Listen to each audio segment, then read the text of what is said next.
I never thought that I would actually do this video, but here we are. I'm gonna try my best to explain. After basically around 3 years of playing Battle Network, I finally won a BN6 tournament. Up until this point, I had never won a single tournament in Battle Network 6 or Battle Network at all. It's only a few occasions where I've been lucky enough to reach grand finals, but it finally happened recently, and I wanted to do a little deep dive for the people, maybe see if they enjoyed and if they can learn anything from this. I think to set the stage a little bit, about 2 or 3 months ago, I think Sadat, the owner of the M1GP, messaged me on Discord and told me that there was gonna be a mod cards tournament. It was gonna be a Blood Moon. If you guys don't know the M1GP tournaments, they have a thing called New Moon, which is basically like a weekly tournament, which you can play at any time that you want within the week. And it's like a round robin, and whoever gets the most points wins. But it's really mostly just a casual tournament, except the last one that they do each time, which is called a Blood Moon. That one's the same thing, a week long of round robin pools, and then you actually go and play out a bracket. And it's basically like the try hard tournament, so to speak, that they have right now. Sada told me about this. She asked me if I was interested in joining, and I was like, I love mod cards. I literally flew to Japan to play mod cards with the Japanese community and try to get good and learn. The match that you guys are seeing right now is actually me versus Mint, a famous Battle Network YouTuber that plays very good, and he is very good. I didn't think he was that good when I went there, and then he messed me up like 6 times. I never got a set on him, so he is very good. And he gave me a lot of tips that I try to incorporate for this. And we're gonna go into that. So I want to show you guys the setup first. So this is like basically like the new moon sheet that they have for all the info. There's a copy of mine for like personal tracking or whatever. It was 11 entrants. Here I am. I'm using Gregor version. Let's check out my setup before we go and dive into the whole thing. So basically this was my setup for the event. I was running Gregor version as always, and because this is mod cards, these are basically the e-reader cards that you could use in the Japanese version of the game. I'm basically using some things that add on to my Navicost, which are numbers that gives me custom 1, mega 1, or mega 2, I don't remember, and giga 1. It's very good, very small card, since you can only have a 18 megabyte limit. And after that, it's Totem, that's chip recovery. I think each time you use a chip, that gives you like 30 or 40 HP. Satellite, I think, gives air shoes. Needler, I don't really remember what it does, but I think it's like charge or attack max, whatever. I don't really remember. And Video Man. Video Man's like the key card here because it gives you your charge shot. If it hits your opponent, it has a chance of putting a conveyor panel in it, like a coming road. So basically, it will go forward. And the other thing is that it gives you initial fast gauge. So you start the match off in fast gauge. That's very important, because the gauge game, I think it's a crucial part of like the whole Battle Network 6 meta. So yeah, and in terms of the folder, it's like just a standard trying to like get area, use corner force, and also because of numbers, I also can get to use Gregor, which is a pretty good giga chip as well, 300 and guaranteed. And then after, well, not guaranteed, but it's like a big 300 hit, and then the rocks that do 100 each, right? I think elements to note here is the 2 fast gauge and the full cost as well. Grab Revenge in Q. I do have an uninstall, which would be... No, wait. Yeah, I do have an uninstall. Yeah, it's on G. So because of G, I also have a Grab Man SP, so I get to use a lot of Megas. Classic Double Beast. I have Proto Man here. These are some of the changes that I started to do because of Mint. Because of Mint, I started to run Proto Man in my folder for Tango Cross, or just, like win checks. And he also recommended me to add Attack 30 to my folder for the corner force. I didn't use Attack 30 before. He recommended me to add it, so that's why I added it. He also recommended me to drop Beat.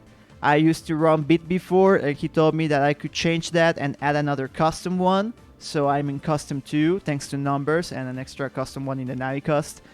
And that's basically the folder. You know, just like I would say standard Gregor kind of thing. Like I think most of the things that change are me running, you know, minimal area, like just 3 area reps. I think that's you know, not the most aggressive for Gregor, and Sanctuary also for, like, you know, the defense and whatnot. So that's the folder. And just so you guys remember, this is a 2-stage tournament. The first stage is like a round robin pool. Everyone plays each other, and then after that we go into bracket. This first match, I'm not gonna go over into it with a lot of detail, but this was versus Ryu, the Peruvian legend. If you have seen some of my previous analysis matches of the year, in this match, it's also pretty a bit laggy, so I'm just gonna skim through it. But this was the very first game that I played in the tournament, and just take a look at how it's going. Just hear it in a brief scheme. You know, I'm in 200 HP. This guy is at 1,700. He's kind of messing me up, and it looks like I have a good opportunity to actually win. But you know, if I go a little bit forward, I actually die. And just so you guys know, I'm gonna make a separate video for this in the future, so you guys know how Ryu went out of this. But Ryu basically beat me 2-0. Ryu whooped me 2-0 in my first match of the tournament. I had to go beast over. So embarrassing. I can't believe it. I think that was a misclick, I think. But, you know, it doesn't even matter. I got whooped. And, you know, it is what it is. I was playing very bad. So that was a rough start for me. I was kind of like, dang, man. You know, not... that's not how we want to go about doing this tournament thing, you know? I was also like, you know, like... I don't know, it wasn't like the best day. So I started playing my other matches, and I was able to win them, but I think they won like 2-1, right? Like I was on the verge of losing in some of those. And I was like, I'm not really feeling this. I think that, you know, I'm gonna like I'm not gonna perform as I want to in the tournament. So I'm just gonna like basically maybe stop playing for the day and just, you know, ride out the pool phase with whatever seat the tournament gives me. But then I got a message from Symes asking me to play our round robin match. So I had to go and play with Symes because, you know, I wasn't going to tap out. You know, I was kind of tired, and I wasn't feeling like I was playing up to speed. But, you know, I'm not one to back out of a net battle. So I went ahead and played with him. And I'm not going to go into this match as well because we're going to see a lot of Symes throughout this video.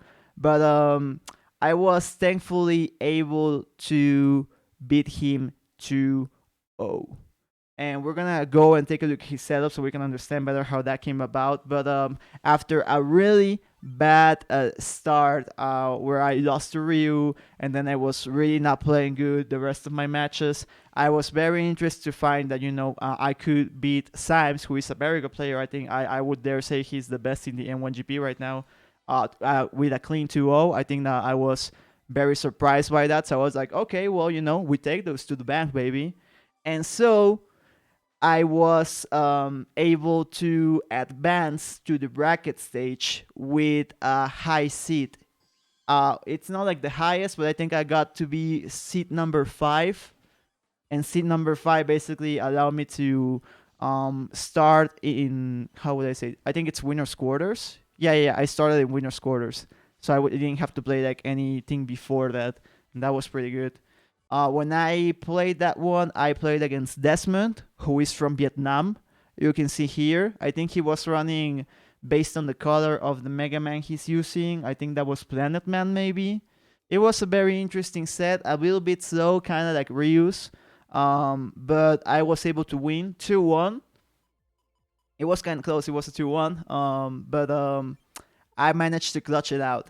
It was pretty interesting. It was Gregor versus Gregor, and I would say that I think my folder has more difficulty against Gregor than versus Falsar. I think that because I play versus Falsar a lot, I have a lot of more, I don't know how to say this, like insight into how to play around it, or, you know, like maybe like the Proto Man that I mentioned that I have in my folder for Tengu coverage and that and whatnot. So I kind of like I kind of know how to play around it a little bit more. Versus Gregor, it's more like if they get the upper hand first, that can put you in a situation where you have to basically play defense, fend the opponent off, and waste chips trying to go into a neutral situation instead of actually trying to put in the pressure yourself. So I think that that's what happened with Desmond in this match. That's what I would say. If you guys want to go and check that out, you just look up, Pablo versus Desmond Blood Moon. But I think some crucial things that you can see here is I managed to dodge a Gregor like this. When you're dodging the Gigas, you're doing a good job. So this was a better match, even if it was still a 2-1. So I'm still not playing up to par. I'm still thinking, hey man, I'm not sure if this is gonna be a good run for me. I'm not sure. I don't think I'm gonna perform. I think I'm gonna underperform. That's what I was thinking to myself, especially because since these tournaments are like week long and like they take a lot of time. I was actually like on a December grind, like end of year. You know how corporations and businesses do. So I was like I kind of burned out, doing a lot of work and whatnot. So yeah, I wasn't feeling like I was in the best environment to compete. But anyways, I was able to win. Let's see how this ends just real quick. Give up. Okay. Gregor, yeah. A lot of damage. Ooh. My man's gonna get gunned down. Full area. Ooh, this it's a lot. I think that with just 4 area you already kill here, but this guarantees it, yeah. Even neutral area with attack 30, that's enough. GG's, that's nice. So I managed to survive winners quarters and I able to advance to winner semis. And now this is where it gets interesting. This is where we're gonna actually see the matches, folks. Because my next match was versus Salad. The very same person that invited me to the tournament. Now I had to play. And if you guys don't know Salad, basically, she's one of the best players. I think that after Symes, I think she would be the current best player in the M1GP. And she used to be the best before, but I think that, she's, grown on to other things. So I don't know how to put it, but maybe, she's still a pretty good player. And I was kind of like, here is where, if I'm going to underperform this, where it's going to see. I've never been able to beat Sal in tournament, I think, up until now. At least not in like a bracket environment. So it's like, let's see what happens. All right, so I'm just going to show Salad setup here real quick before we go into the match itself. So lot of custom tree, has a shield. Interesting. These are my notes. So basically, she doesn't have beat, she doesn't have rush, and chip shuffle. Yeah, she has chip shuffle in her. Basically, she can shuffle her hand in custom, like when you see the dust shoot, and you can throw out the trash there. Instead, she has the shuffle ability, so that's good. And her charge shot is paddle grab. So okay, noted. The shuffle comes from Searchman, and her folder is basically Air Hockey, Elect Dragon, L Code uninstall, Spoutman SP for the double damage on hit body and the Gregor hit crosses. So cool. Anti-Navi, interesting Mag Coil. Okay, so this folder is basically her wanting to try to get Air Hockey and hit a lot with that. And I think right off the bat, what I would say is when I see this folder, I inherently don't think that this is a threat, because I don't think that it's like competitive enough.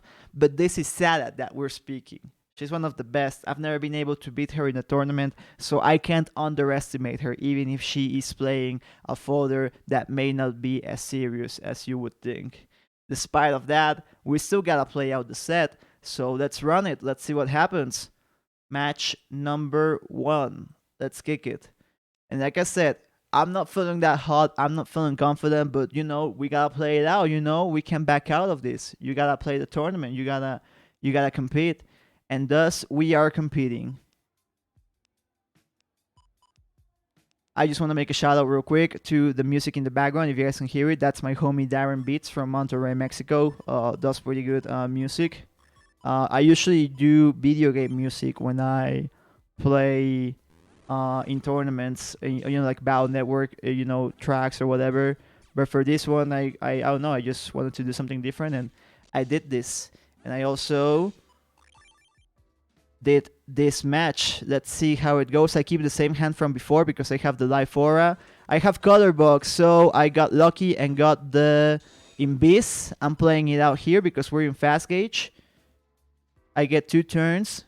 A Fast Gauge turn is basically 4 seconds. Because I have Color Buck level 2, that's 10 seconds of invincibility. but I'm too slow on the mash, or I rather try and wait out whatever happens after the Beast, but that wasn't good because there I eat a full-on Elect Dragon uninstall on basically the start of the match. Not a good look. You also see how she takes the moment to pop rush. I could go down there, but because there's crack panels, I don't want to mess up my situation for the next turn. So that's why I stayed at the top there. I have double beast in hand. I'm gonna wait out an activation, see if that happens. You can see I stay in position, and then we have the cut in chain with the bug fix. Because if she cuts in after the double beast, she loses the bug fix. I know that she's not gonna back out, so I'm free to use the mega chip there and get the 420. However, she gets the wind rack, blowing off my life aura. We trade in Biz, and this might be 2 turns of Imbiss for both of us. So that's why I decide to go into Erase Cross. The Erase Cross Charge Shot allows me to remove Imbiss. However, I have to connect. So let's see if I can connect. Another crucial thing here is that Salad doesn't have any slow gauge chips. So I'm free to just, take with me, just this fast gauge and pop it, because I know that I'm not gonna need it for this match. So I'm just burning here my hand. I already have defense on hand, so I'm not gonna take that in base with me, or at least that's what I'm thinking. That was my rationale. So yeah, we're just trying to see what we can flow through with the folder. I get the hit. She blocks though. That was good, and counters with the judgment. So we both trade in base. However, she gets the hit though. That's unfortunate, but all good, all good, all good. Still kind of even. I don't know if you guys saw at the start, but we actually had the same HP at the start too, so kind of like a very even match so far. Gets the panel grab, so I take this opportunity and just pop the uninstall raw. Aquaman SP comes in. I get to dodge it with the Imbiss. I'm also not in any fire situation, so I'm free to use like fend off. And I think that I've gone through 2 of my Imbiss so far, but because I've been running through my folder, I get all of my anti-damage on hand now. I'm not going to use all of them right now, though. I'm just going to try and, play this out with what the folder is giving me and see what happens. Thinking it through, what to do. Interesting choice of chips. Let's see what happens here. I don't know what's the strategy. She doesn't have shield anymore because of the uninstall. Also, not the best activation there for the Erase Man. Gonna trade traps.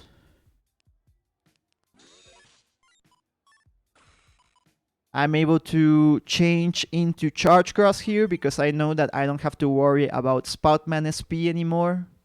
And also because her strategy relies on getting the area advantage for the air hockeys.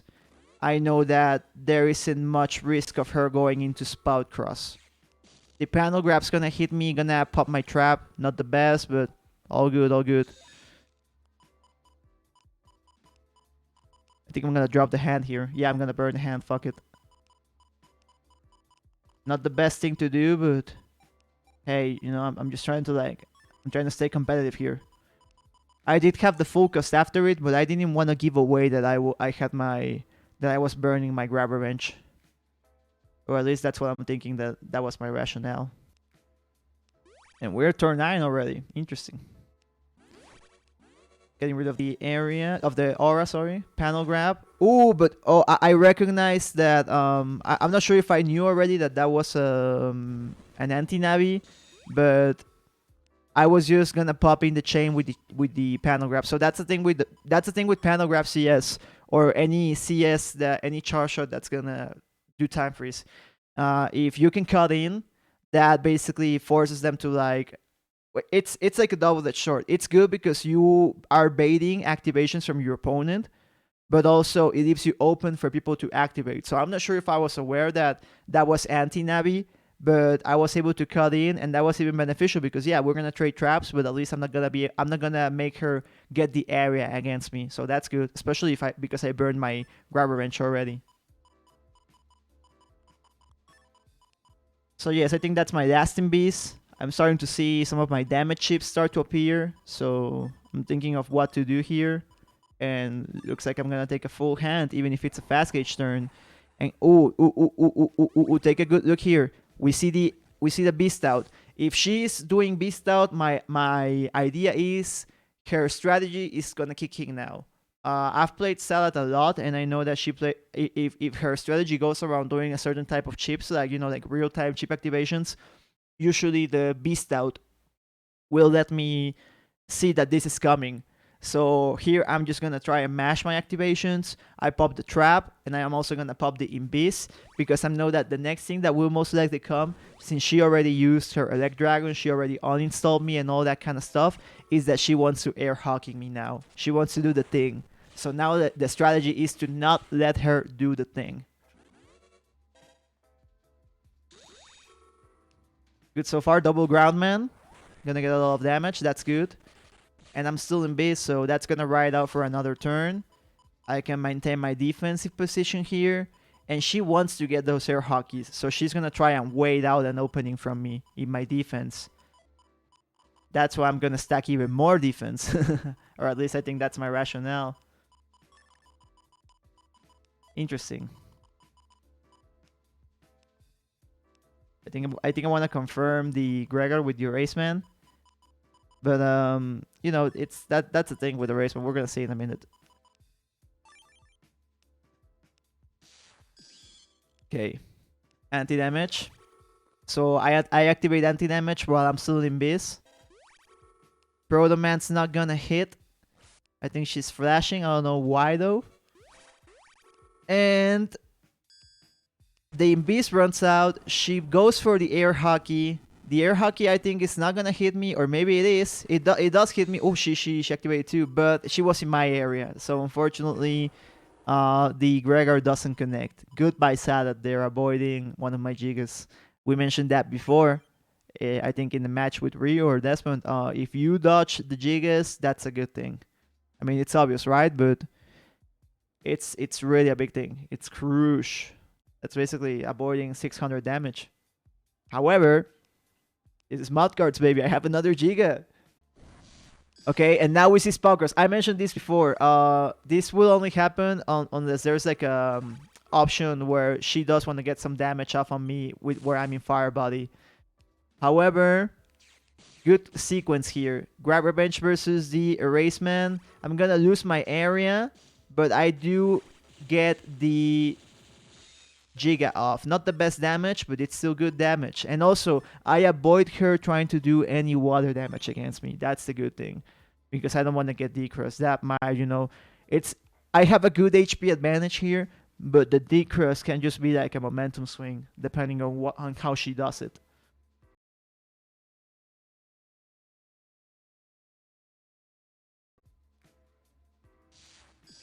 Cross change into Tomahawk. However, uninstall, so still gets ranged. Double trap. Not something common to see from Salad. Like a quick double activation. Gets rid of the. Okay. I see. Mashing through to get the double beast. Getting rid of all the defense. I like the Tomahawk into the Element Man to confirm the aura removal. That was cute. Running out of chips here. Going to the end of the game as well.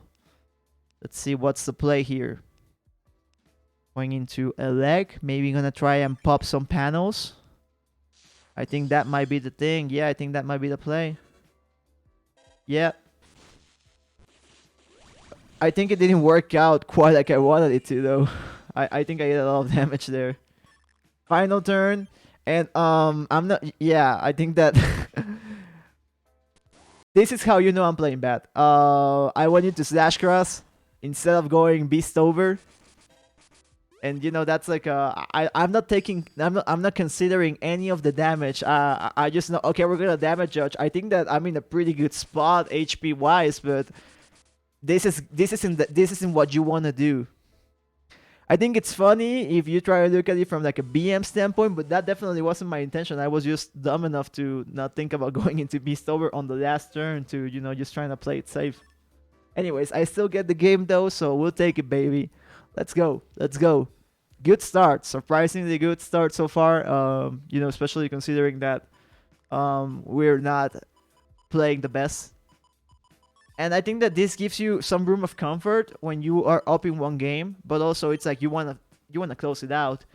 I'm gonna go for a nutty strategy here. I don't recommend people doing this, but I was gonna like I basically you guys gonna see here in a moment. The insta wind rack to push the rock cube into the back. I only do this to mess with the movement options of the opponent. I don't really recommend doing this because you burn a wind rack, and it's just like I don't think that it's like the best play. I think that I did it because I had already 2 wind racks in hand, so I could wait out my second one for when an aura actually came, or I actually needed to fend her up, sorry, in some way, shape, or form. So yeah. So here I'm just gonna go for the uninstall. I think I'm waiting it out too much here. I should have just gone there because I went for it at the very end of the turn. You see me popping the select button there to see I'm in the middle of the chip recovery animation before the chip activates. So I know Sada definitely noticed, so she's gonna avoid it. I think I could have just popped it raw. I think I was trying to make her go down to avoid it, but yeah, I messed that up. And so my uninstall is gone. I'm gonna have to play this game. If I'm gonna win here, I need to beat Salad without her being uninstalled. So let's see how it plays out. But yeah, that rock cube thing, it's funny, but don't try that at home. I want to give a shout out to Net Saviors because I actually did that a lot when playing with them. You know, like every chance I had to do it. It's like a good thing. Like it messes up like kind of like the game sense, but yeah, it's not a good trade-off. Yeah, chip wise, I think, value wise, or how you want to call it. And here, because I'm trying to like play aggressive, I'm trying to force damage onto her at the start. So that way I'm able to kind of like, try to put her on the defensive and try to push for my win since I'm 1 game ahead. I think it's a bold tactic, but I don't know. I think that's what I felt at the moment. I thought that I was in a position that was secure enough for me to consider going aggressive against Salad, which I wouldn't recommend again because most of the M1GP top players, I think they are in some way kind of like reactive, and they will play to kind of like scout or understand what you're gonna go for and try and mess with the timings to just basically get the edge on you. So yeah, which is kind of like something that you will see here in this interaction. I'm trying to get the charge shots, despite her being able to move around. So because I know that the turn is gonna go over, I just say fuck it and activate the Proto Man to pop the trap.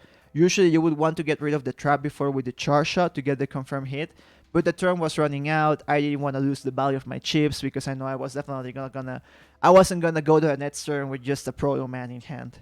That would just slow me down in the overall like chip progression and flow of the match, especially versus someone like Salad.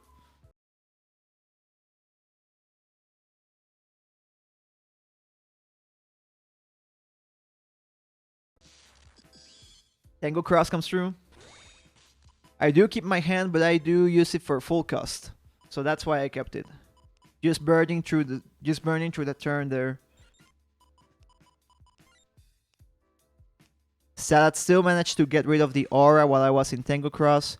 I do have the cross advantage here, but I don't feel confident in staying that way versus Salad here because she could try and go for an air hockey strat here. Try and get rid of my cross because she knows I will try to maybe decross her. The other thing is, I also know that some Falso players sometimes try and get intentionally decross. In this case, maybe Sada does want to get decross, so... Let me see that dodge again. Sorry. This is me just going back. I don't know why, but good thing I did. Swag. That was swag. Erasement gonna hit. I'm not gonna be able to get this decross. Salad's not gonna make it easy. And especially because that's what I mentioned, they know, these N1GP top players, they kind of have an idea of what you're trying to go for, so they will try to mess around the flow of what you're trying to do in that way. And like I mentioned before, so I'm not getting the decross yet, but I think that Salad may want to get decross here to go back into her base form and get back the CS grab. That's my current speculation. Let's see how this plays out. Customizing. Sada taking her time here. She is down one game after all, so understandable. Trying to see how she can maybe play around my current position. We're not doing a lot here, especially because of the area. This front center chip is helping me out a lot.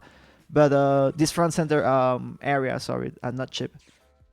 But yeah, looks like she's gonna try and go for the decross, and she does get it. I played real bad there. I don't know why I went off there. It was very predictable, very dumb of me. But it's all good. It's all good.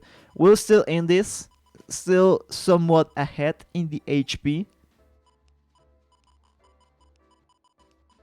I have a couple megas in hand that I could use. However, you could go for the erasement there to get the decross on the dust cross, but it's all good.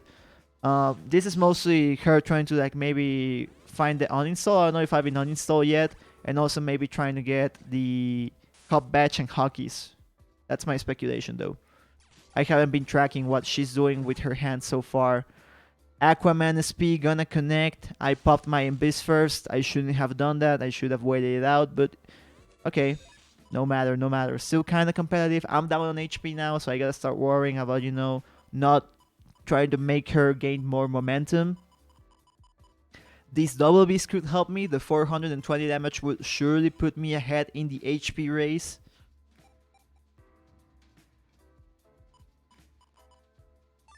I only go with that. I do have the Invis from before, so that's why I'm able to indulge going just with one chip in that turn. I do have to get rid of the trap though. I'm not sure if that's an anti-Navi. I don't know if I haven't confirmed that yet. But the idea here would be to go to the front, the back, go to the front, try to get char shots here. Sada pops the full cost, so I already popped my full cost. That's 2 turns that got burnt off. Hers is more intentional because she gets another dust shoot for free, which is good for her. Just quick shout out if you haven't already seen, but I do have a controller cam up here in the corner, so just so you guys know. I get the hit. That's not a trap. That's an anti-Navi. And I get the double beast right at the end. Wow, that's crazy. Great timing. I want to go back just to that real quick because this is super crucial actually, because so I hit her, she's flashing. That's not a trap. That's not an anti-damage. That's an anti-Navi. She knows I know. She tries to pop. And I hesitate here. You can see like that there's like a slight delay there. I hesitate. Will this hit or will this not hit? I pop it in a way. I say fuck it. I need to make some moves here, and it does hit. That's huge. That's 420, and like I mentioned before, that puts me ahead of the game. So here I'm kind of like slightly back in the lead. I have another defensive chip going through. That's another Invis. That's another 2 turns if I am able to. Avoid her getting rid of my Invis. So let's see if it goes out. Damn, this is crazy. I'm thinking of going for the corner force even if I don't have the attack 30. Not the best play, but maybe I'm just trying to go loco. Not gonna be the fat. Gonna go with the Gregor then. And the Judgment to maybe confirm. Yes, gets rid of the trap.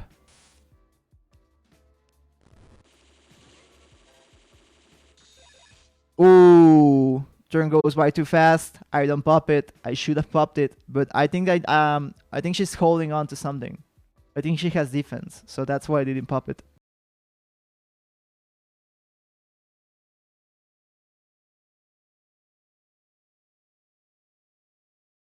Especially because of my position. I think that just staying there in the center, mashing Buster, kind of gives away that I'm trying to go for something that will have some coverage. So you could see her moving about here. If she goes here, she will avoid Gregor Brett if I pop it here in the center, in the middle. Sorry, here in the center, in the front. Winner semis. If you go to winners finals, that's guaranteed top 3. So, big deal. Area grab versus Gregor versus Invis. So maybe what? I don't know if this was her previous hand. I don't think that this was her previous hand. So maybe she was baiting me out there. I don't know, but she avoided my Gregor. Not the best, but all good, all good. Even if I had played out over the area grab, she still had the life aura and the anti-damage, so she has full on defense here. Interesting. Yeah, yeah, don't do it, don't do it, don't do it like that, don't do it like that. Oh, I think I know what's the plan. I think I know. Oh, I see, I see, I see. So, okay, defense at the start, corner force then, and if she does play over the corner force, I have the wind rack and the erase man to maybe nullify her defense after the fact. I think that's the intent here. Will it play out though? Turn 14 too. Very important. Sadat goes for the.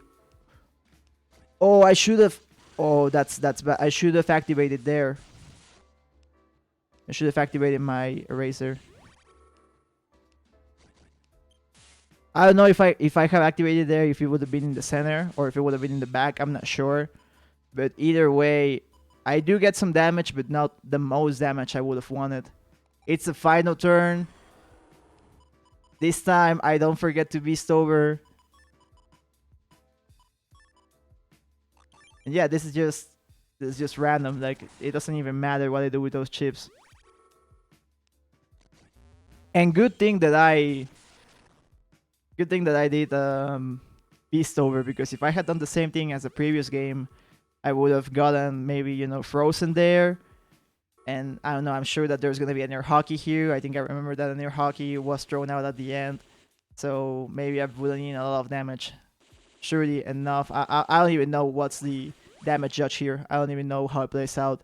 But it looks like it plays out in my favor. And I get the 2-0 over Salad. For the very first time in my life in tournament, I beat Salad and I beat her 2-0. As I mentioned at the start, air hockey, I don't think it's like the most competitive thing. Like if I were, how would I say this? I don't know if this is the best way to describe it, but I would say maybe Salad wasn't playing at her all out or wasn't tryharding or whatever. But it doesn't matter. She got whooped 2-0. GG's. Winners finals. Let's go. Let's go. GG's.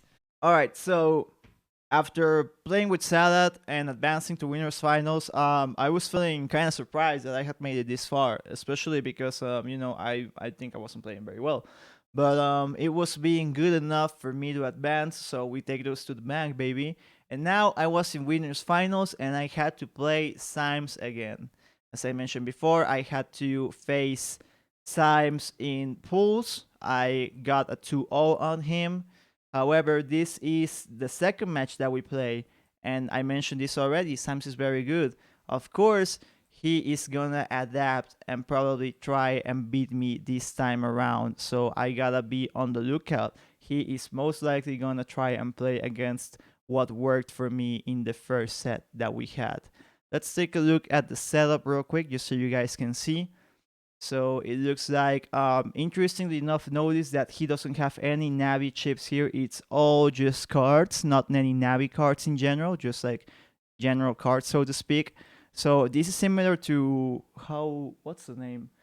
There's a very common Gregar mod cards build that's, I think it's called like, you know,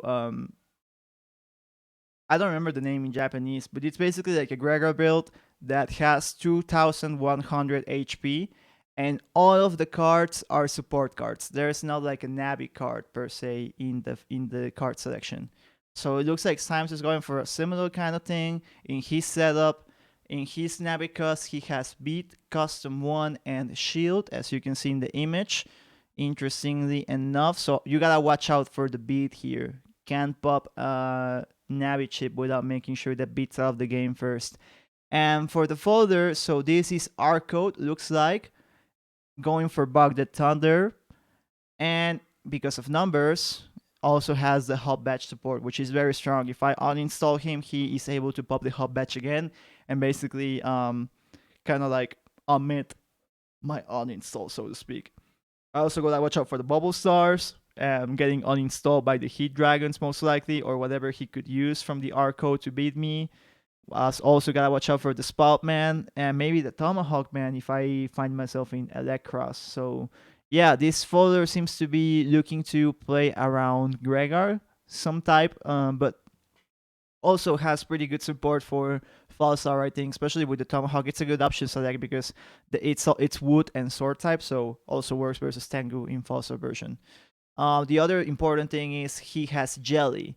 And Jelly gives initial slow gauge. And because I'm using Video Man who has initial fast gauge, we're starting off in normal gauge. And this becomes a game of, who tries to get the area control, the gauge control, and by popping the chip first. If whoever pops their gauge first basically loses the game, so to speak.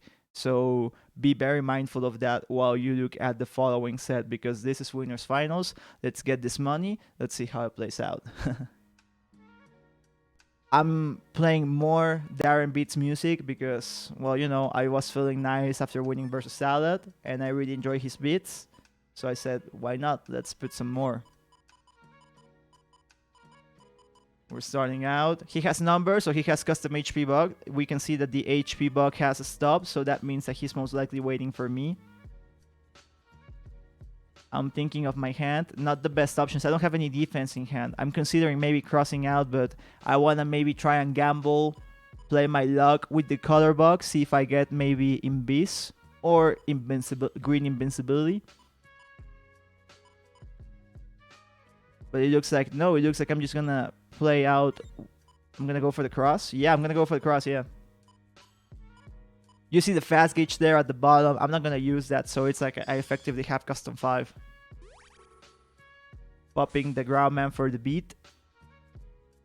Getting rid of that. Lucky for me, I start out with Invis, so the cross doesn't affect that. That would only affect if I was green Invis. That only happens in base version. I also get some charge cross on him. That's good. Puts me on a slight advantage HP wise. In like, damage judge distribution. Barrier 200 also on deck, so I have good defense in case he tries to go for something crazy. I'm not able to play around his charge shot, so I preemptively pop the barrier 200 so do not get any more damage. So far this has just been neutral, trading charge shots. I've been using a little bit more defense though because of the barrier 200, so gotta watch out there. Have an Invis on hand, that's good. Going even so far in charge shots. And I think that one of the adaptations that Slimes is trying to incorporate in this match so far is he's trying to maybe wait out my activations, most likely. But I'm not playing into that game so far. Also, it looks like he's trying to go for other things. I think he has real-time chips here. Maybe trying to get an uninstall, trying to get like a bubble thing. Because he didn't counter my Groundman. And it's not a real-time chip, it's double beast. So he couldn't activate because I wasn't in beast. So left him wide open. He was looking to get that damage, so I was able to squeeze in mine as well. That's good so far. So going head-to-head, I would say here, blow for blow, or however you want to call it. I'm going for the uninstall this turn. Don't have anything to confirm it though. Area grab. And I like this. I like this. This is kind of like the things that this is when you give the dealer what they give to you. So you know how I mentioned before when the M1GP players, they try to disrupt kind of like the flow of what you want to do. So this is kind of like something similar to that in the sense that, here, because so far we have been playing a very neutral heavy gaming that we're dealing like equal charge shots to each other. He's trying to get that against me as well.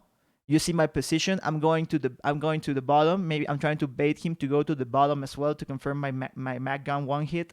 But because he is also trying to go for the charge shot and deal damage to me, that leaves him open for me to punish with the machine gun. So this is like an example of trying to like play around the rhythm of your opponent and disrupt him.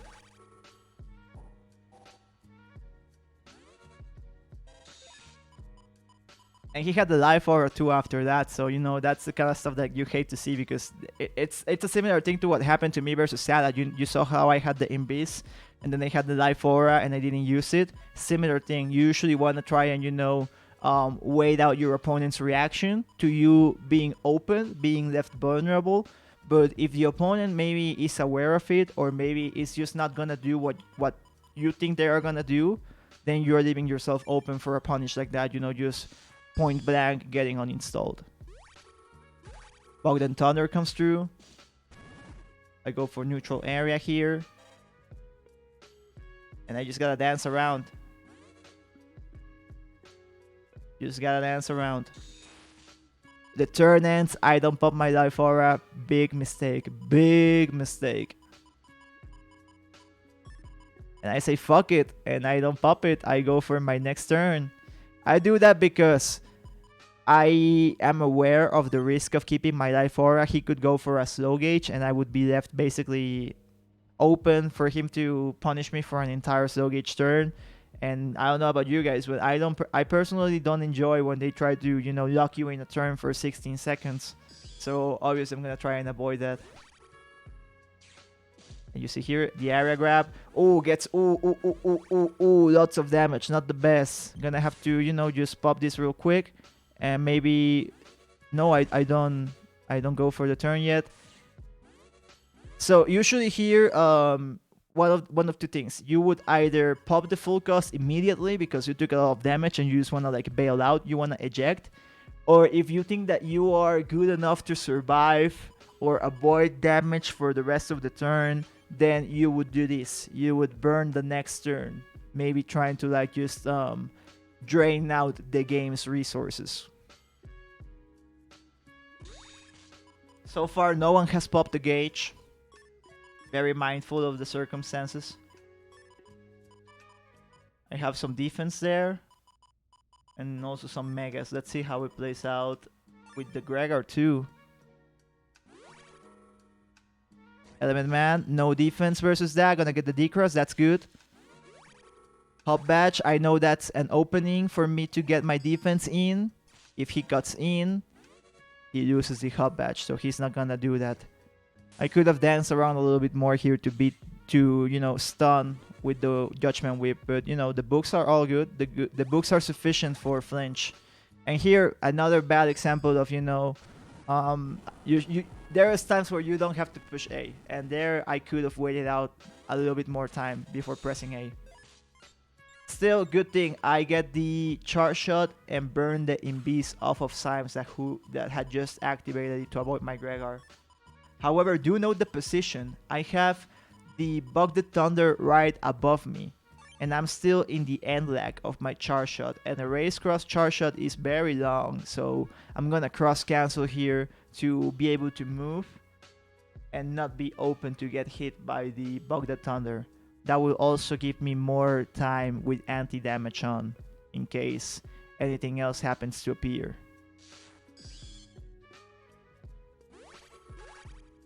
Area grab trade.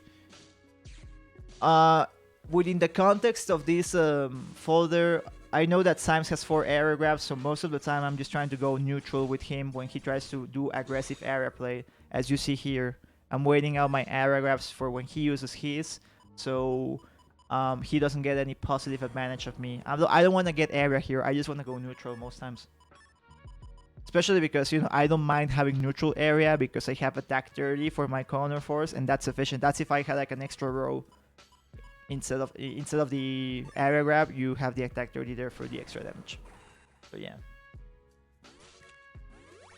And it looks like Symes doesn't have anything. I think that he has exhausted his defense probably. I don't know. Tomahawk gonna connect. We talked about this when we saw the folder, and it's gonna happen.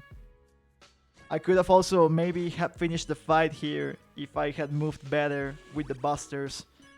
I think this was a very bad mistake by Symes. He shouldn't have activated the slow gauge there. I know he did it to get the chip recovery, but that just gives him more gives him more time having to fight me with the buster. And Gregor Buster not the best to avoid. Anyways, I would show the rest of this match, but we actually had a disconnect, which was very unfortunate, but it's all good. It's all good. We can go at it again. No problem. No problem. And I've had to do this before. I've had games where I'm playing with Symes and it's going pretty even. Maybe I'm ahead, or maybe I already won or whatever, and we desync and we have to play again. It used to get me real mad before. It still kind of does, I'm not gonna lie, but fuck it. We just gotta play. I don't mind playing Mega Man Battle Network. I don't mind playing more. Game number 2. Gonna go for the defense. Okay. I get turn 1 in Biz. That's 10 seconds again. In this case, we're in normal gauge, so that's just gonna be 8 seconds of this turn and 2 of the next one. Pop the anti-damage at the end. Going for the insta custom trigger, so I don't waste any time from the remaining 2 seconds of my Imbiss.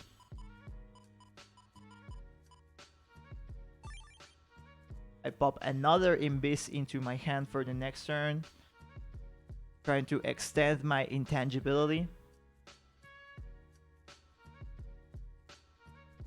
I don't think he has rush, from what I remember from when we saw his folder. I don't think he has rush, so I can pop this either now or when he tries to do something against me. Because I know I have defense, I know I can take the risk of going charge cross. You usually don't want to go into fire cross if they have Spoutman SP until after they use the Spoutman, because if not, you're leaving yourself wide open for them to get that D-cross damage on you. However, because I know I have a bunch of anti-damages here, I have the Imbiss as well, I know I can defend myself from that. Especially with Sibes trying to rush in and try to get that off of me. You see him going for the Spout Cross, fast charge shot, able to D-cross me, and he gets it. He even gets the bubble and the Heat Dragon, getting himself ahead in the HP. It's also problematic because even if I get D-crossed, I'm still in Fire Body. So that leaves me a little bit susceptible to even more damage from him, as you saw with the bubble and with the charge cross that will continue. So here I'm most likely, I don't cross, but I think I'm just gonna like eject real quick here. Yeah, I'm just gonna go for the full cast. I'm not going for the full cast. Okay, I waited after the hit. So this is similar to what we saw in the first game. If you are good enough to dodge for the entire turn, then you can pop that in the next turn and drain out another one and try to like drain out the turns of the game. But unfortunately, I wasn't good enough, so I went for the quick escape route and just, fuck it. Here I'm starting to threaten. I don't want to like be defensive here. I try to maybe force out his grabs as well. So I try to go for an offensive with Slash Cross. He counters and we stay in neutral area. I don't mind staying in neutral area here because, it's like a double type of situation. If I stay in hit body, it's not good for me. So, this cross, I don't really have much use for it right now. I can burn it off and stay secure. If I take damage, at least it's not double damage. And if I can get ahead and squeeze in the front some, slashes, that's good. However, you saw that Symes also intelligently used that to his advantage to get the Tomahawk cross. Sorry, the Tomahawk SP for 280.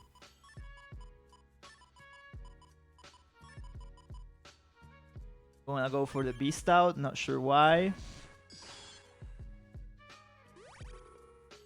And we see Symes going for the Tango Cross. I think that maybe he's gonna go for the intentional D Cross like we see in other examples, like we saw with Salad.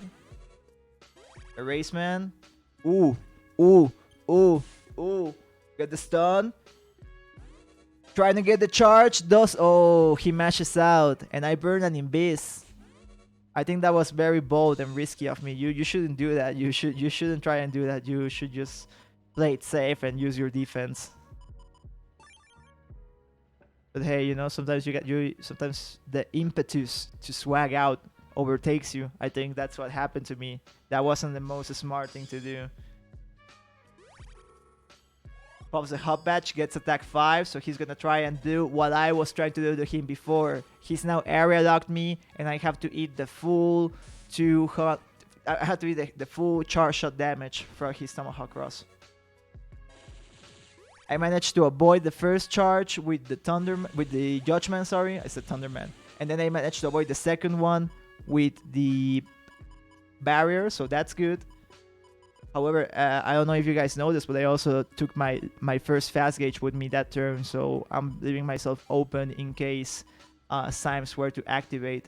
I usually take my gauges with me if I'm able to burn them off, or if I can get the soul read that they're gonna try and activate. I think that in that instance it was a combination of both. I'm just trying to burn through my hand, and I'm also trying to maybe get a read on Symes activating the gauge.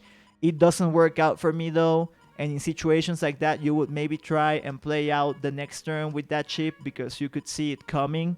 But I wasn't feeling confident in that at this moment, so I just tried to continue on. I know that it leaves me open to, you know, getting losing the gauge war, but at least I'm not activating it. You don't want to activate. You can just burn it because you give them the they don't know that you burn it. So basically they still think that we're both holding on to our stuff. It's kind of like a mind game, you know. They don't know that you know that, yeah, all that kind of jazz. Anyways, I got uninstalled that turn. Not a good thing. I mean, beast out. So Gregor has super armor, not gonna flinch. But if you saw the animation, that's what happened with the Heat Dragon interaction. Going into Electros, I don't think that's smart. But it's also because I think that he hasn't used the Spout Cross yet. Or at least I'm not sure. That's why I'm trying to play it safe here. Even if I have the defense. Area grab.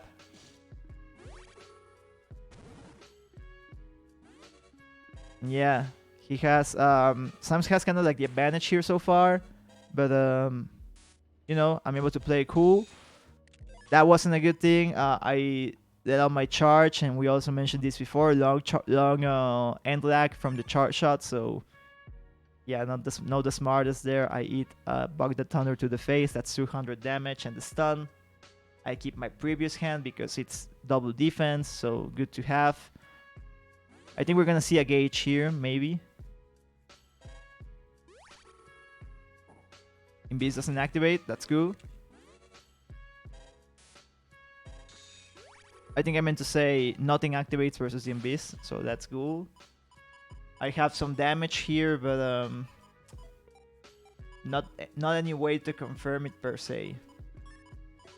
I kind of like, you know, the mag gun, the gauge, the attack 30, those are kind of like dead chips in this situation because you usually want to wait out their companion chips, you know, the uninstall, the corner force. So while you have to hold on to them, it's kind of like if you had custom bug or something like that. So that's why you need to, like, as a Gregor player without dust shoot, you need to like consider fluidity and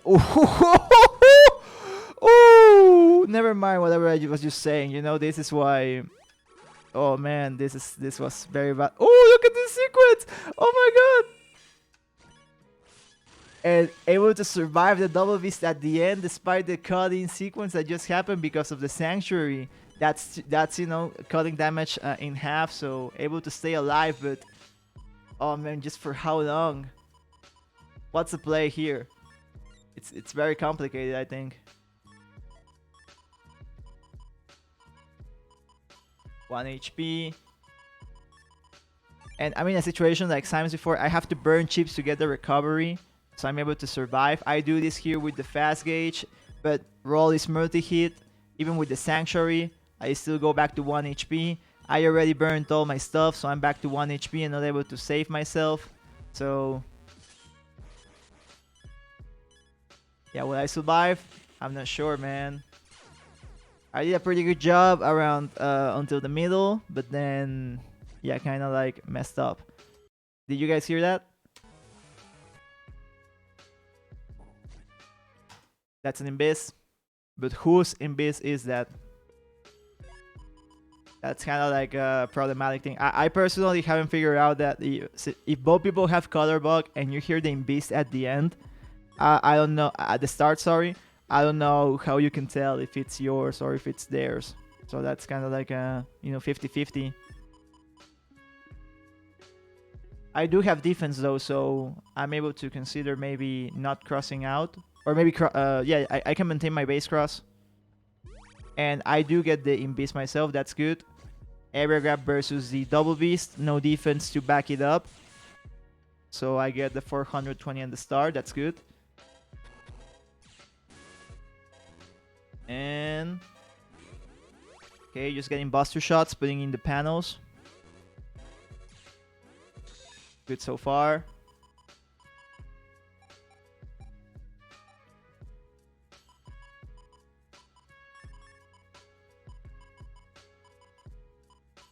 I think I'm considering an area lock here. Most likely, yeah. If I'm able to hit Symes, in one of these panels and get a conveyor panel here, I can basically lock him in place because he won't be able to move back or move up. He will be stuck in the loop. So yeah, that's the play here. He gets the mag gun. He is not able to move there, so I'm able to punish and get the area lock. That's whack money. That's money there. Let me see that. Let's see that one more time. Turn starts. Some movement there. I recognize the lack of the mag gun, even if I'm hit. I go for the area grab. He throws out the double beast. I have the barrel as well, but I don't want to burn the area grab. I want to get this area lock, and I get it. I get it. And this is good. This is very good. Now he has to burn stuff. He has to either or go beast out, or he has to maybe get element man wood, or what's the other thing that he can do? Or just, you know, area grabs, spam area grabs to get the area advantage back and get himself free of that. He has to do something basically. So I can able to just like lean back for a bit and just chill. I'm also able to get a position here where I'm able to hit him without maybe him not being able to hit myself. You will see in the turn. So that's why I'm considering slash cross, but I don't know. Maybe second guessing.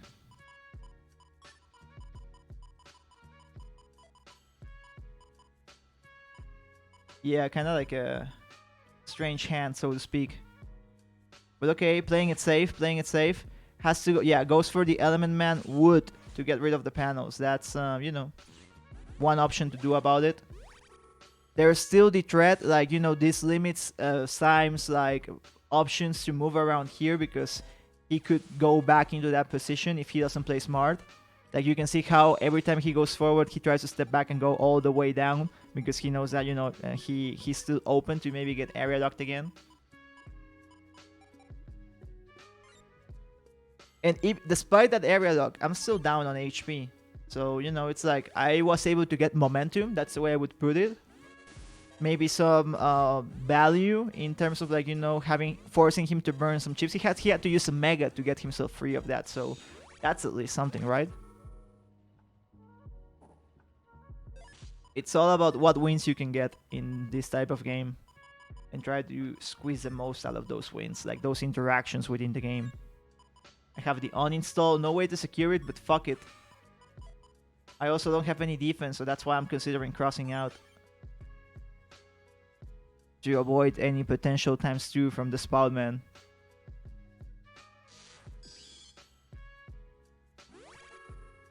Life aura, that's no bueno, amigos. That's no good. I basically messed up. Yeah, that's why it's very risky to just go for, you know, that kind of stuff as is if you have no way to confirm it. If they go for a chip activation at the start of the turn that basically nullifies it, you're done for. And that's what happened to me that game. We're 1-1, and if I'm able to, if I am going to beat Symes in this winners finals to get to the grand finals of the Blood Moon, I need to do so without him being uninstalled, just as we saw. So let's see how it goes. A wind rack comes through, so I'm gonna be able to get rid of the aura now. I also have my own aura on deck as well. Area grab trade, once again, as I mentioned, neutral area is all good. I don't mind neutral area. I go all the way back and I avoid the tomahawk. Also notice that we have panels in the middle, so that also messes up his positioning. He knows he doesn't want to step in those because he could get area locked. So that kind of helps me. He has to be cognizant of it. I messed up my charge shot there. That's no good. Throw them in nerves, I guess, or me just trying to play it safe. I think that I don't know why I think in that moment I don't know why I thought that he had status guard, you know, like Planet Man or whatever. So that's why I thought, oh, he's gonna step down and I'm gonna hit him here.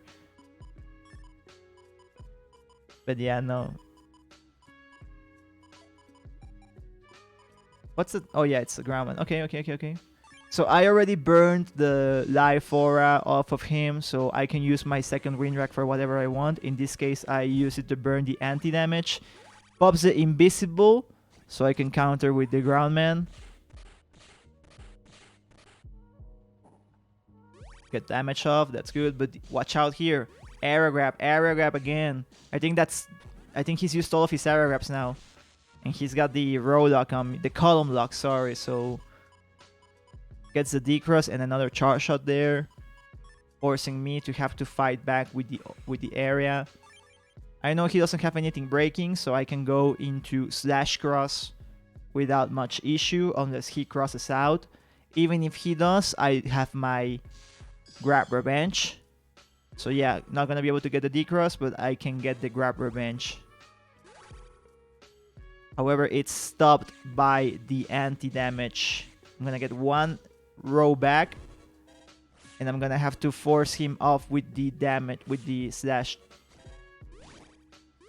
And you know, notice how he was diligently staying at the front, and it's because he was trying to wait out my Abyss to get his own damage off. Once again, like I mentioned before, this is the kind of strats that the M1GP guys will try to do for you, and it was a good strat, I'm not gonna lie. He got the uninstall and the ×2, if I believe, with the Heat Dragon. So that puts him ahead in the HP game. And after he does so, he steps back. So even if he got all of that in, I'm still able to get the area advantage for the next turn. Now here, I just gotta not play dumb and not get decrossed by him. The Judgment is gonna help though, back to neutral area.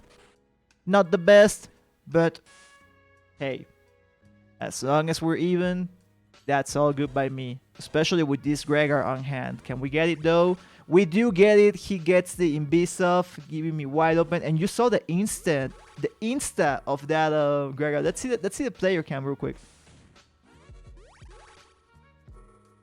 That was a fast reaction. I think I was just about to pop it myself too, you know. But hey, if he's gonna go for it, I don't mind. I get the damage and I'm ahead, baby. I'm ahead in this shit.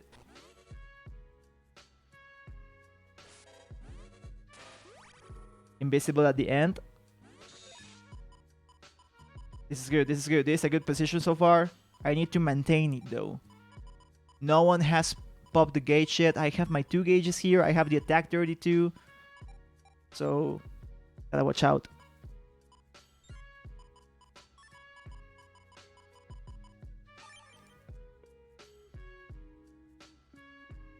The Invis helps me out for the start of the turn. I also have the anti-damage up in case something is activated.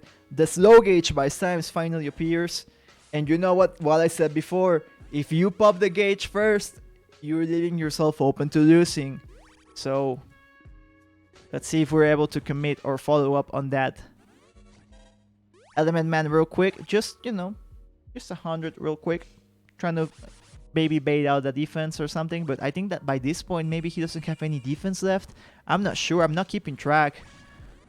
He's just popping all of his chips now. I think he also has offensive. Doesn't get the ×2 on the bubble. The Bug the Thunder disappeared before that. And now I'm able to counter his gauges. Now I am the captain. Double Beast out. Corner Force at the start. I don't mind the slow gauge here because I'm able to pop this. And yes, he doesn't have any defense. So no confirm needed. That's all it takes. And I get the game 2-1 versus Symes in Winners Finals to advance to Blood Moon's Grand Finals. Dang. Wait, no. Dang. Alright, so after beating Salad 2-0 and beating Symes 2-1 in Winners Finals, I got myself into the Grand Finals of the Blood Moon. At this point, I don't even know what's happening. You know, like I said, I was under a very busy work schedule, and because these tournaments go on through weeks. I actually would say this tournament took way longer than I would have wanted it to. I think it was like almost 3 weeks. Jesus. You know, it was like each day is like a 50-50. You don't know what's gonna happen, if you're gonna play good or if you're gonna play bad. So I was just waiting and waiting for this event to happen, basically for grand finals to finally come to be, and who would I would be facing. I was taking a look at the losers bracket, and I saw that, you know, player 0 was there, Nair was there. I would have wished to be able to play them, because you know, it would I would have wanted to play them, basically, you know. Would have been good to play some more BN, but I was waiting it out, and at the end, Symes came through once again to the grand finals from loser side for us to play out and see who becomes the Moon Master. At this point, this is the third time I'm gonna face Symes in this tournament. I feel that, you know, it's a good opportunity. I think that if I've already beat him twice, I'm able to do it now. But once again, this is the best guy in the M1GP. You could say the best guy in the Western world for this video game. So I basically have to, you know, play it out as good as I can, not you know, not get ahead of myself. Don't think that I have this in the bag, that just because I beat him already, I'm able to beat him again. All of that kind of stuff, you know, you have to be very cognizant of that, but also having to be aware of that and getting in your head, that's also a very, very big thing. You need to think that, you know, you just gotta be still. Let your mind be still, because if you think too much about this kind of stuff, that's when it all starts to derail. In my case, this is the first time I'm in a grand final situation like this, especially from winner side. All the previous grand finals that I've reached in, you know, like Battle Network or Great Fighters, I think one was in Encycle, and you know, it's Encycle, it's not Battle Network. I think the other one was versus Thiago, and Thiago beat me, and another one was in Battle Network 2 versus Pacheco, and he beat me as well. So I've been in this spot before, and sometimes I get a little bit too much in my head, and I just don't want to do that. I just want to play, and hopefully we can play good, and it doesn't matter who wins or who loses. I just want to play the best I can, not make any silly dumb mistakes like I did in the previous matches, like, you know, like not going beast over, or, you know, like doing a different cross, or not taking advantage of opportunities. Just play good. That's all I'm trying to do. Even basically, it would be like that Gundam song. My mind is calm and serene, though my fist is a raging fire. That's basically what's happening to me. I'm on the verge of, you know, going crazy because I'm in the grand finals of this video game tournament. But hey, we're here. We need to play this out, and it's Pablo versus Symes once again for the grand finals of Blood Moon. Let's see how it goes. Let's get this money. Let's get ahead of it. And we start off the match. Game 1 of Grand Finals. This is, as most of the other matches, this is from my perspective. We've already seen what he is using. We know that he has beat. So if I have that Proto Man there real quick, why don't we pop it to make sure that we don't have to worry about that little bird for the rest of this game. I get the Invis once again. I'm getting lucky with this color box. And I also have the anti-damage on top of it to have double defense and maintain myself a little bit more safe, especially in hit body versus the various aqua chips that Symes has.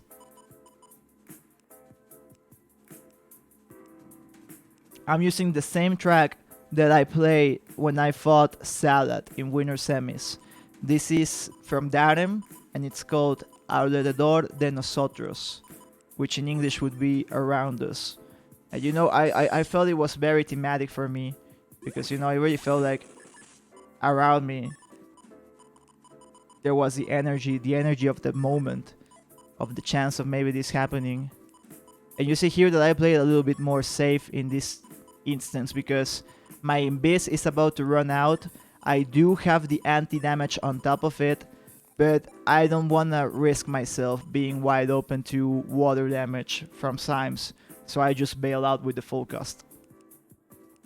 And luckily I have defense on top of that, so I get to run my barrier 200 and maybe do some more stuff on top of it.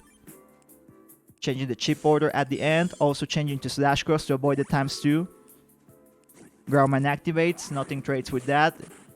So I get the 180. Mag gun. Insta hits. I insta go for the barrier. Bad judgment hit. Very, very bad, Pablito. It was wide open. Unfortunate, but okay, all good, all good. And he hits me for the second bubble star with the uninstall. I avoided the inoffensive one and had to eat the very, very damaging one. So now I'm uninstalled in game 1. That's not a good start. And like I mentioned, there's a very big mental battle going on inside me right now. I'm just trying to be as still as I can. You know, lots of emotions. I'm in a grand final. This is versus Symes. I already beat him. You know, it's like I can do this, but I'm not sure. You know, I'm second guessing myself. I just got uninstalled. He is very clean HP wise, so I need to make some moves here, and I don't have the chips to do it. So I'm just playing, you know, very passive here with the Sanctuary. This forces me to step in front, but I think that was intentional by Symes. He just wants to go back to his base form with the Scarecrow shot and with the Emotion Bug. Good stop here. I don't avoid the double beast, but I mitigate it ×2 with the Sanctuary. That's gonna help out.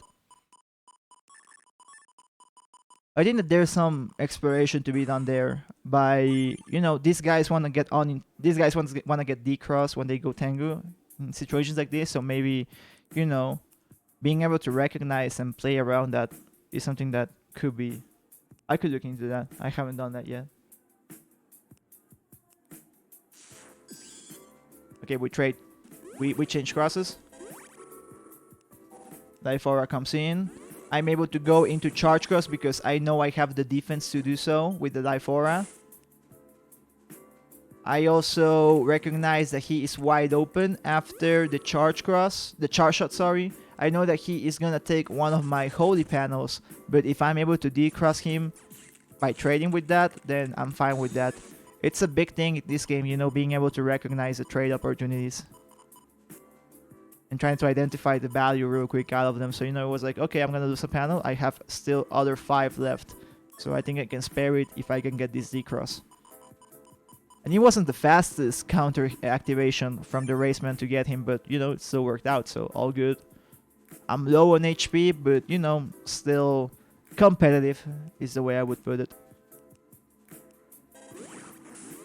Wind Rack. Gets rid of the aura. And I fall into the trap. I should, yeah, usually, yeah, like area grab activations can be a bait, like it happens here. I felt safe going for the Beast. I shouldn't have done that, so I eat the D-cross by the Spoutman SP. Fortunately for me, sorry, I was in a Holy Panel, so I don't get the ×2. I just get D-crossed.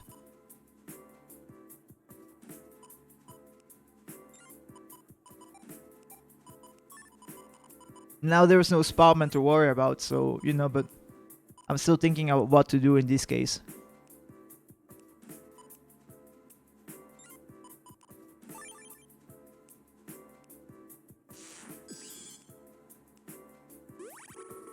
Invisible, I don't trade here.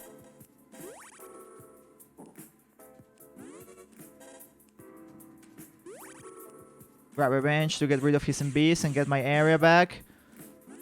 Gets pushed back and then to the front by the coming road panel.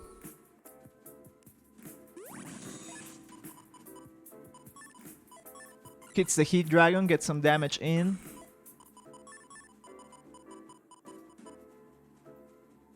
Ooh, slight freeze there. This also when, you know, your mind can start going into like, oh man, we might get these things, we're gonna have to play again. You know, we need to do all this shit over. So, you know, it's like, just try to avoid those thoughts. It's like, you know, just focus on the match. Just play it out until it stops. I'm also in a flinch state, so I go for the cross cancel there. Also trying to threaten his Tomahawk cross. And maybe go for the D-cross. That area grab will allow me to get rid of the anti-damage. Usually you don't want to do that, but I don't really care for the area, as I've mentioned repeatedly in this set, or in this video, sorry. So, you know, just getting rid of the anti-damage is good for me. However, Life Aura, all good, all good. I do have the wind rack, so I don't really mind this too much.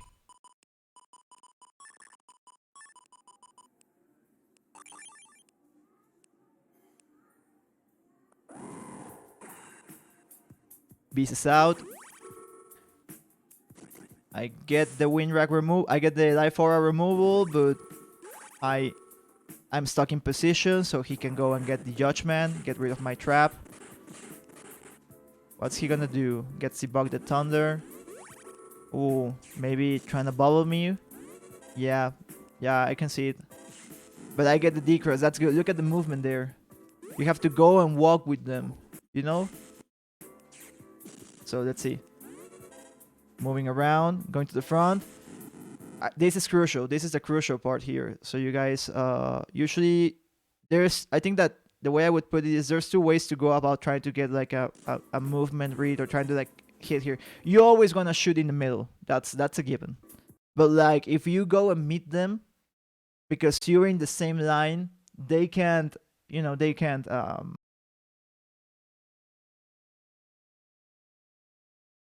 you always want to go for the middle, but even if you go up and see them, they cannot disrespect the potential of you shooting there, even if shooting in the middle is the better option.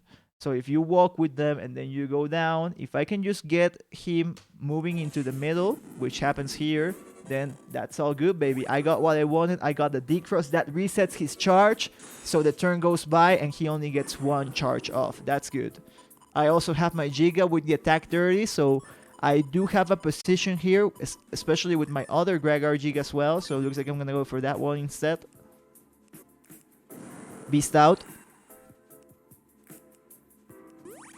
Anti-damage versus the Element Man. Okay, cool, cool, cool. Keep my defense. He goes for the wood type, so my holy panels are gone. Trying to exhaust my defensive options. I'm stuck trying to maybe get my Gregar off while I'm still in Beast. And because of that, I basically suffer against him. But then Sams goes ahead and gives me the win. We already mentioned this before, but you know, gauge game, very important here. If someone pops first, even if you know it's a good position, like I think this is a good position, I'm gonna lose basically my in base. I only have an anti-damage up, so him going for the slow gauge is good. But he wasn't expecting me to have it on deck as well, and I wasn't even gonna use it. I was charging it up for some damage. I lost all of the grass panels to get it ×2, but you know, I was still gonna go for it. But no. He wanted to give me the win, so I took it. All fun and games, but yeah, it's a big deal, guys. It really is a big deal. Just one single chip can make the difference here. So I have the opportunity to start, you know, making my moves here. I also have my other Gregar Giga on hand, the Corner Force with attack 30, and I also have the extra column for damage. So you know, I have the opportunity to make moves here, and it happens. Lots of damage coming in. 1,100, 1,200 almost. And you know, he could have avoided some of that. You know, in this situation, you wanna pop custom ASAP, man. You wanna basically get out of there and go into your next hand if you don't have any chips, and do cross cancel there. Just try and get out of there and not let him do any more buster damage. And now we're at the end game, and I still have my double beast, so I'm just waiting out an activation here, and he obliges. Simon's Dirty obliges, and I am ahead in the first game of Grand Finals. Good shit. Good shit. Good so far. All good so far. Round number 2. I am not done yet. The show is not over, and Simes beat me in the previous set. I was up one game, then he got the second game. He got like a clutch wind rag that made me eat 2 Bug the Thunders for 400 damage. So I cannot get ahead of myself and think that this is over. I still need to beat him one more time, and he can beat me again, and you know this can go even. I get the Proto Man the first turn, so I'm able to pop it for the beat, and I'm in green in beast, so that's good. That's good. I pop charges to the rock cube just to get the conveyor panel there, you know. Activating the anti-damage at the end. Good position. And we saw the end game double beast at the previous game. Now we're seeing the early game double beast coming up. We've seen it before. It's good if you're just trying to look for an activation by your opponent, but you need to be smart and hope that they don't have any defense. So kind of risky, but I recognize that I don't want to do it yet. So I'm just playing defense right now. I don't pop the life aura in time, so I have to lose my trap. I eat basically 2 charge shots. Only 1 does damage, but yeah. And we see the back row rock cube again. Don't do this at home, guys. It's not worth it, you know. It's like, I try to think that, oh man, this messes up their movement so much. They don't have access to the corner now. But I really don't think that it's worth it. I don't know why I just try to do it, you know. I feel cheeky when I'm ahead and I have the wind rack there and I can use it. So yeah, do not try this at home. I'm not hit by the heat dragon, that's good. I don't know if that was with uninstall or not. I don't know if it was laced, but I don't have to worry about it.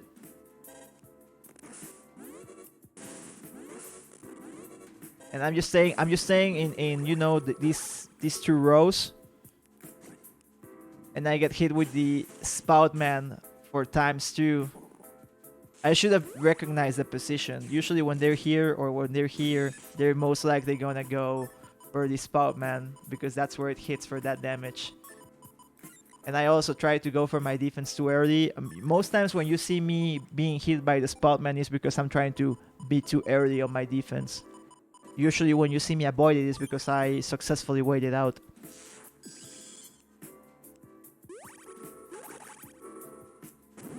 And now, you know, big HP swing. He's basically up by 1000 HP, which gives him the opportunity to be more aggressive with this early Baghdad Thunder activation. I'm forced to play defensively here. My mentality here, you guys might have wondered why I was waiting so much to pop the double beast. One reason would be because, yeah, you want to wait out if they do any activation of defensive chips. But also, I was trying to, you know, be very big brain and get the chip lockout. If you guys don't know that, basically after certain chips or where certain attacks are activated, there is a small window where the person doing that attack cannot cut in to any chips that are activated against them. It's kind of like, you know, a way to mitigate, like, you know, abuse of, you know, like strong stuff like the Baghdad Thunder. You also see it, I think, in recovery. I don't know what other chips have it, but basically I tried to do it. I don't know if it worked, but he didn't have anything to counter with the defense, so I would think that I was big brain and I got the lockdown and, you know, I'm just the best. But I don't know. I get the 420, that's all that matters, and now potential uninstall maybe? I don't know. He is flashing after that hit, so need to be mindful of that. Thinking of taking that in Basin with me. I'm not sure why I'm hesitating. I don't know what defense I have on hand right now. If I have like an anti-damage setup. No, I don't have anything of the sort, so let's see. Area grab. Messed up my position for maybe the chip. Will I be able to get it? Oof. I eat the balls of death. And I don't... Oh, very bad. Horrible. Horrible positioning. I moved in front, he moved back. I should have stayed in the back.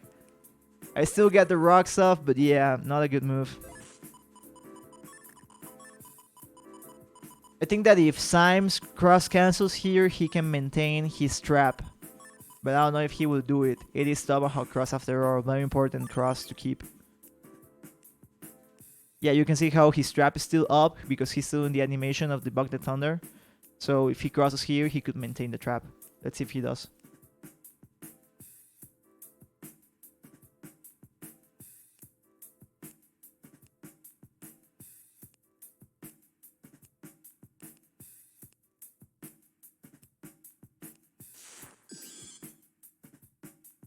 Crosses out, maintains. Yeah, that's nice. That's nice. That's another big brain kind of thing you can do. Here I'm just trying to play it safe. I get the trap, but I don't get the D-cross. W is gonna hit. I took a fast gauge with me, so I'm gonna be at a disadvantage in case the gauge game becomes a factor. Let's see though. This barrier 200 isn't the best defense in this situation because Tango Cross is in play. Wind Element can easily remove barriers and aura, so this would only be good in a reactive kind of capacity if he were to activate something. However, he went to Dustcross, so I'm able to maintain my barrier 200 now, and I can use it even in real time if it's needed. However, I'm just dancing right now. If I don't need to use it, I won't until the end of the turn, which comes now. And in Holy Panels, this barrier 200 can resist up to 2 Bogda Thunder, so that's good. My damage is starting to appear in my hand, so I'm able to try and get creative and do crazy plays here. You can see that I'm going for a big move. I'm going to try and get the uninstall and also try to get the Groundman. Let's see if it's successful. We need to be mindful that, because Groundman's going to be used, there's a hole here, so I cannot use it in the middle row. I need to either connect my Groundman here or here, unless that panel recuperates in the turn. Beast Stout coming through. Ooh, and watch out here. He goes for the Dust Beast charge, which basically makes him invulnerable for a bit. He does activate the chip, which leaves him open for me to punish and get the uninstall, and also get the Groundman in the back row. In the bottom row, sorry. So I would say it was a successful turn, I think, damage-wise, and in terms of like what I wanted to do. I am still very low in HP. It's a 600 HP differential. I don't know if Double Beast was used already or not, I don't even remember. But in a situation like this, it could kill me. Especially because now I'm forced in this position at the bottom if I want to, try and mitigate damage. So, maybe make my movement a little bit more evident. I keep the full custom puppet, but not fast enough to avoid the Element Man Wood to get rid of my remaining holy panels. However, that's also good because I'm able to maintain the other panels that were cracked. So in case I want to go for maybe the corner force, if I were to move up and break those panels, the corner force will inactivate. The grass conversion has helped me there because now I don't have to worry about breaking any panels and losing corner force damage. So you need to be able to recognize, even when they do something against you, how can I use this against them, or what's the positive thing about this. I also get the ×2 Element Man in this instance, so that's good. Helps me maintain competitiveness. Helps me maintain it competitive because it's like a 500 differential, and even more now because of the recovery. My normal Groundman baits out the Imbiss by him. And I think he was trying to get the charge on me, but he didn't get it. So I mashed out fast enough for me to stun him with the Judgment and get my own charge off. And, maybe it's not like a D-Cross, but it's 400 damage and it's swag. And, just me being able to get this up, I'm happy with it. It's not the smartest. We saw it happen before and Slimes was able to avoid it. This time he didn't. And, it's good, it's good. I appreciate this. And I just want to go back while I was mentioning that because this is when shit gets real, basically. Guys, this is when shit's gonna hit the fan because... So I'm able to get this off. We already saw it. I'm not sure how I was able to do this fast enough. He didn't mash fast enough, I think. But then I see this hand. The music stops. And once I realize that I have the Killer Man, the Erase Man there, my Corner Force, and my Attack 30, I basically thinking he has 700 HP. In this neutral area, I can do enough damage with my Corner Force Attack 30 to win the game. So if I'm able to confirm with the Erase Man, this is game. I basically have the opportunity to win the tournament right in my hand here. And it kind of like dawns on me for a moment, and I'm just trying to think of like, damn, Should I do this? Should I actually go for this? And it seems like I'm gonna fuck it. This is when, you know, all those things I was mentioning, you know, like that mentality stuff, like, oh man, like shit, you know, this is grand finals, you know, I've never won the grand finals, I don't know if I'm gonna be able to do it. And then I see this and it's like, oh shit, this is where it goes down. Like this is my win condition. This is what I do. This is how I win, basically. And you know, I saw it and I was like, fuck, am I ready? I mean, it's there. Fuck it, let's do it. And I guess let's see how it plays out. And I'm in Beast Out, so Simons needs to be cognizant that when you're in Beast Out, that's the prime position where you're gonna maybe go up for the corner force. So he needs to be very, very wary.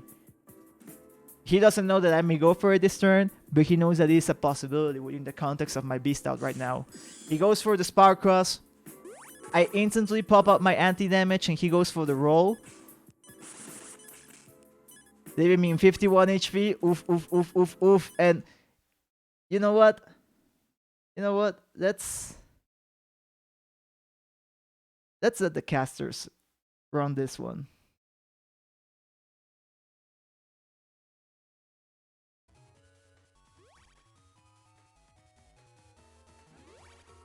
I go for the erasement. Oh no.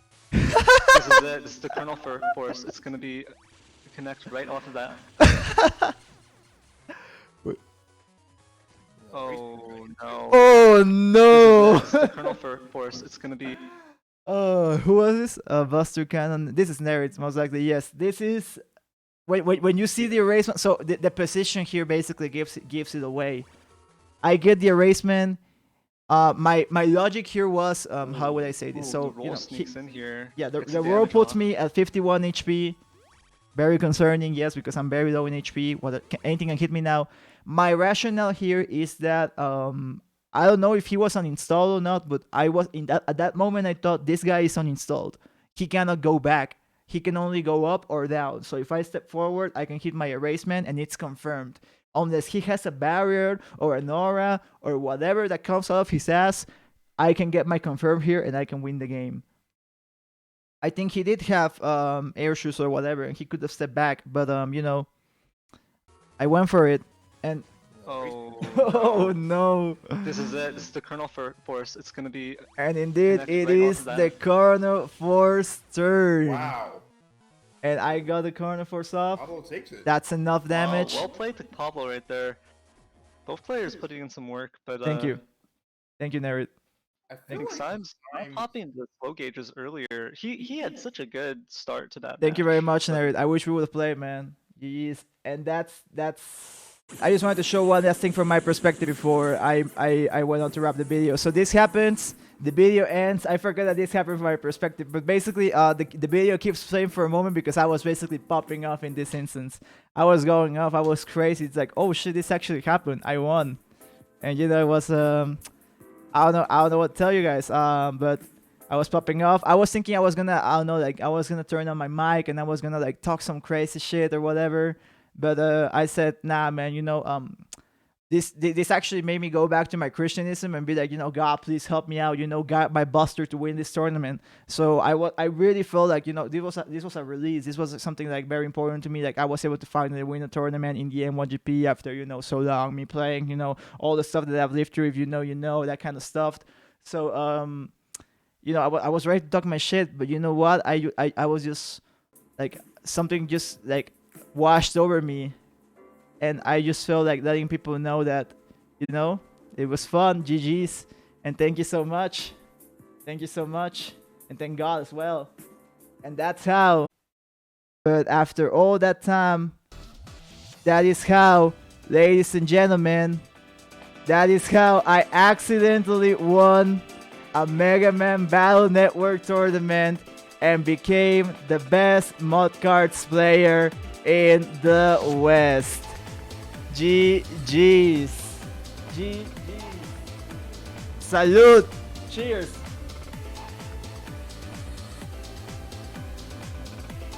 Woo.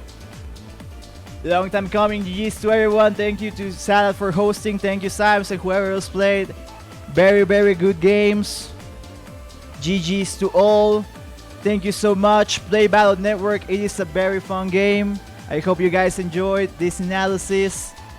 It was very fun for me. I hope you guys enjoyed it as well. Feel free to like, subscribe, all that jazz. And we'll see you in the next one, guys. Thank you so much. I'm very happy that I was able to do this. Peace out. Later.